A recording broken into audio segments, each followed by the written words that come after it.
How's everybody doing today? My name is Will, and you're watching Will's Weekly Fantasy. In this week's video, we're going to be talking about who has a good matchup.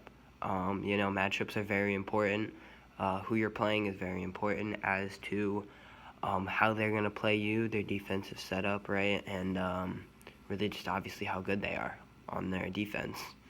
So let's get right into it. First off, we're going to start it off with just the Browns running backs, whoever is in there. They play Detroit, and Detroit just, they're not very good.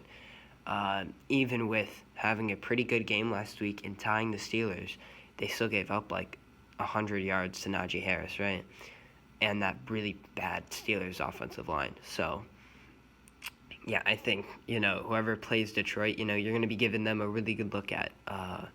Whether it's a wide receiver, running back, whoever.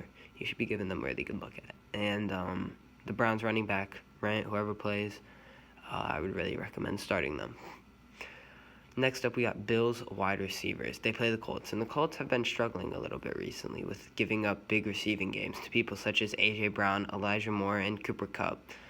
I think that Stephon Diggs, Emmanuel Sanders, and I think that they could just have a chance to have a really good game, and I would highly recommend.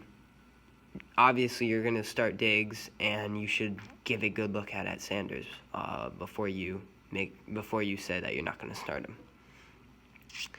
And then we have Rashad Bateman. He has produced very well since he came back, and I look for him to keep it up. I really think that he can, and I think if Lamar Jackson keeps playing how he is and keeps throwing the ball at a good clip, that Rashad is going to be a very big part in that offense. And then lastly, we have Naji Harris.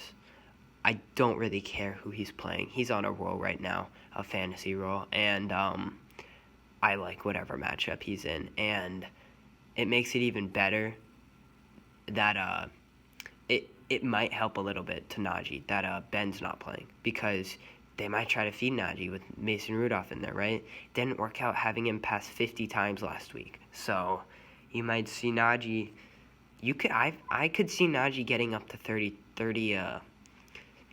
touches, maybe even 30 rushes. He had like 24 last week. I think that they're gonna really feed him this week against the Chargers, who is a very good who's a pretty good defense. Asante Samuel though, on the cornerback for the Chargers have been playing really well. So I think that you could look for them to maybe shy away and run the ball a little more. Thank you for watching this week's video, and stay tuned till next week.